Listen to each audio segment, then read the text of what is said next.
Warning. This program contains frank and mature discussions intended to educate and advocate on the subjects of sexuality, sex, and gender and body positivity. Due to the nature of the topics being discussed, this may include subject matter and language that some may find offensive. This program is intended for adults only. If you are under the age of 18, if such material offends you, or if it is illegal to view such material in your community, please exit now. Brown chicken, brown cow. Brown chicken, brown cow. Brown chicken, brown cow. Brown chicken, brown cow. Brown chicken, brown cow. Brown chicken, brown cow. This is fun. Brown chicken, brown cow. Brown chicken, brown cow. Welcome to the Brown Chicken, Brown Cow podcast. We've got a yummy little nugget for you today with our guest, Kevin Patterson, who is an author and speaker. Kevin, are you there? I am. How are you doing? I'm doing fantastic. I get to interview you. My life is awesome. Mine as well. Yay. So I'm going to start off with sort of a silly question for you, just because we like to have a lot of fun in the Brown Chicken, Brown Cow barnyard over here. So all right. I think if I had to be any type of barnyard animal, I would be a goat. And that's because I think I'm like silly and curious and a little bit stubborn. If you could be any type of animal, we have a very diverse barnyard. What type of animal would you be? I think I'd go with horse. You get to sit around and eat hay. There's a lot of running and jumping. I do that already. And if you're really good at running, you get to kind of live out your life breeding. I'm good with that. I like that idea. You get to live out your life breeding. I love that. That's fantastic. Thank you, Kevin. Another question I'm trying to make sure I ask all of my guests, because I think it's super important, is what pronouns do you use? I use he, him pronouns. Awesome. Thanks. Okay. So let's jump into the work that you do. So you've recently written a book. So you're a speaker, an activist. You're really highly involved in the polyamorous community, which this is our month that we're talking about polyamory and non-monogamy. And you've actually recently written a pretty important book. Could you tell us a little bit about that? Yeah. Well, first and foremost, the book's called Love's Not Colorblind, Race and Representation in Polyamorous and Other Alternative Communities. It's an extension of a lot of work that I've done as far as diversity and awareness, diversity and representation. I run a blog called Poly Role Models. That's an interview series that sort of showcases the diversity of polyamory, both in like relationship structures and in the people that inhabit those structures. But the book is basically about sort of how race intersects with polyamory, what barriers for entry people of color sometimes face when going into polyamorous communities or in polyamorous relationships, what we can do to create inclusive and diverse environments, and why any of it even matters. That is so cool. Thank you so much for this work that you're doing. I think it's really important. Thank you. Could you share something that you felt was like something interesting that you learned throughout your process of doing this work, your blog, your speaking, your writing? Like, what are some of the things that you've learned along the way? Well, one of the things that I learned is that in so many cases, when people aren't creating a welcoming and inclusive environment for people of color, they don't really know that they're not doing that. A lot of people just sort of hang up a sign that says everyone's welcome, and then they wonder why everyone doesn't arrive. And in a lot of cases, they just sort of blame people for not arriving. There's so much intentional planning you can do as far as where are you hosting your events, what nights you're hosting, how expensive are these events, how are you promoting and marketing the events, and like how are you regarding people of color who actually do show up? I mean, there's so many times where you'll see, like I'm a black dude who's gone to events and felt unwelcome at them, but I sort of pushed myself to keep attending. There are a lot of people who stop attending. I've seen people where they stopped attending events at our local, from our local polyamory community, but they still hang out with me. And if I had hosted an event at my house, they'd be there. We've made a lot of strides, and like I'm in the Philadelphia area. We've made a lot of strides. We've made a lot of changes, so it's not the same as it was when I got into the community a few years ago. But the people who are sort of in charge, the people who are organizers, the people who are running these events, they don't always know why the demographic looks the way that it is. So it's unwelcoming, but not intentionally. So but it's not intentional, but it's not a coincidence. So they actually have to be intentional about making those kind of changes. Yeah, I like that. I like that you mentioned that that people aren't doing it intentionally. Not just because I think it's like, oh, it lets nice white ladies like me off the hook, but more because it's like what that means to me is that I need to just dig a little bit deeper and pay more attention. Could you share a couple of things that you said that you've gone to events and you have felt not welcomed or excluded or just not comfortable? Could you share a couple of things that prompted that for you that might just kind of start the juices flowing for folks in poly communities? Well, first and foremost, there's a lot of othering that happens at these events. I mean, I've been places where, we're all polyamorous. Like, I'm a black guy. If you talk to me about polyamory, you're going to get a black perspective on polyamory, whether you ask for it or not, whether I'm trying to or not, And but if you come over and say, hey, tell me about a black perspective on polyamory, we're not having a conversation about polyamory. We're having a conversation about blackness. You feel like you're welcoming me in when really you're holding me at arm's length by the one thing that we have different.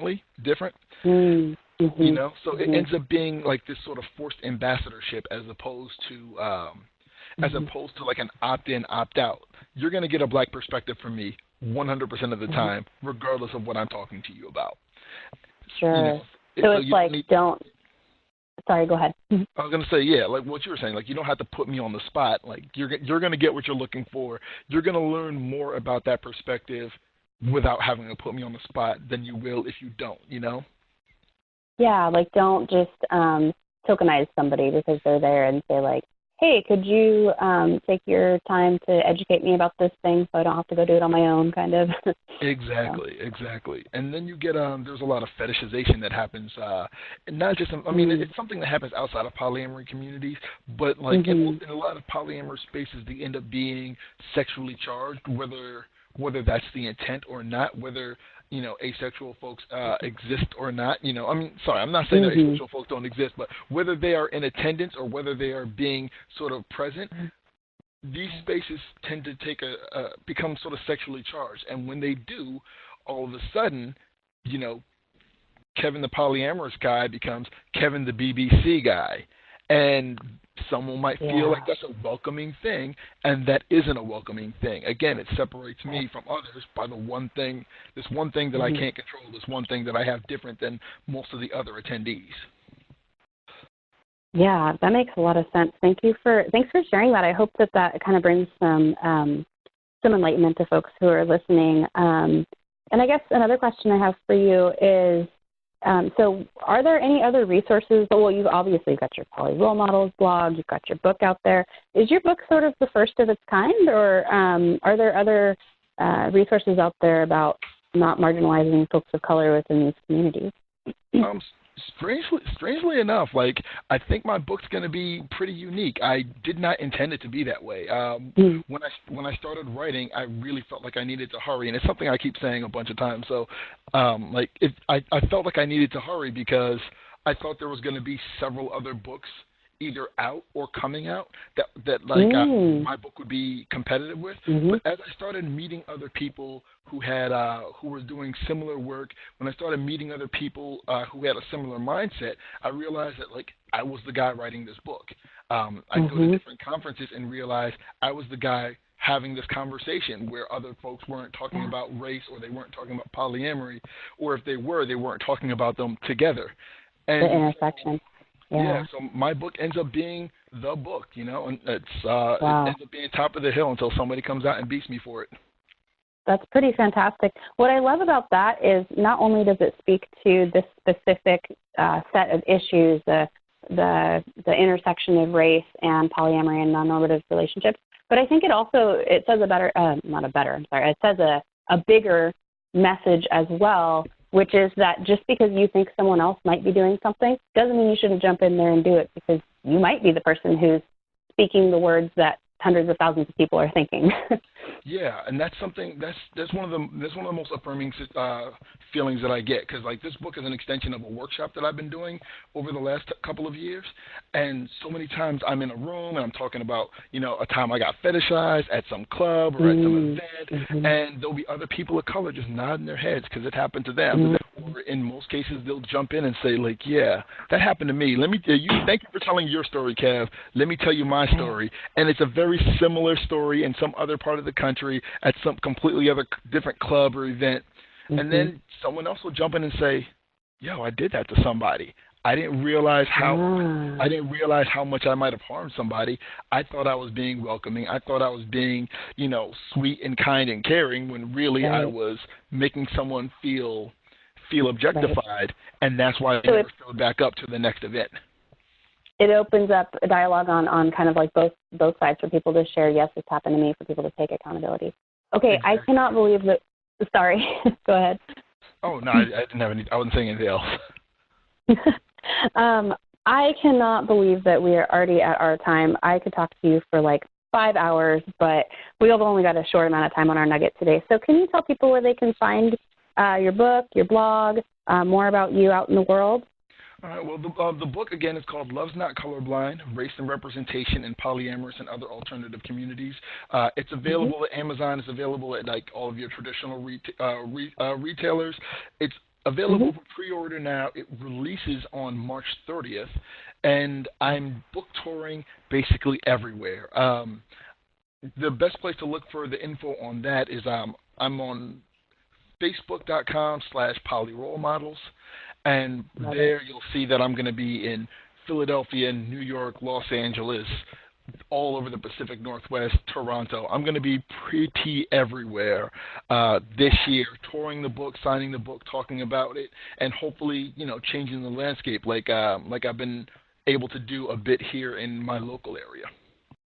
That is so cool, Kevin. Thank you so much for being willing to be the person to speak out about this, and I look forward to reading your book when it drops into my mailbox. Pre-order it on Amazon, and look forward to hopefully seeing you on your book tour. Awesome, and thank you so much for having me on. All right, you take care. Thanks, Kevin. All right. This is HetherBeth signing out with the Brown Chicken, Brown Cow podcast. Bye-bye. Hi, guys. This is Sean Monkey McEnany, Monkey for short. What you need to know now is that Brown Chicken, Brown Cow needs your love. It needs your help, and personally, we could use your money. But short of that, what you need to do is go out and like our Facebook page. Number 2, give us a review on whatever podcast ability you have. Go out to iTunes, go out to Google Play, give us a good review because that helps. Number 3, subscribe. Subscribe to our podcast because that helps our numbers, helps us with advertisers, helps us with everything. It makes us look good, actually. And number 4, and this is very important, come close to the speaker. It's fantastic. You can go out to Patreon and support us on Patreon. That's patreon.com/BCBC podcast. You can support us at whatever level of support you think you can manage. I don't want you to give us money if you can't do it, but I want you to give us some money and we'll give you back some love as well. We'll give you back some stuff. We'll talk about you on the radio. Who knows? But in the end, supporting us helps keep the show going. Subscribing to the podcast gives us better numbers. And liking our Facebook page, guess what? You'll always know when the show's coming. So, this is Monkey. You're you. We are together. Cuckoo-cuckoo. Fantastic. See you on the next show. For information on becoming a sponsor, advertising with us, or becoming a guest on our show, visit us at brownchickenbrowncowshow.com. All information in this show is copyright 2018 by the Brown Chicken Brown Cow Show and Podcast and Marry You Creative Solutions. All rights are reserved. Brown chicken, brown cow. Brown chicken, brown cow. Brown chicken, brown cow. Brown chicken, brown cow. Brown chicken, brown cow. Brown chicken, brown cow. This is fun. Brown chicken, brown cow. Brown chicken, brown cow.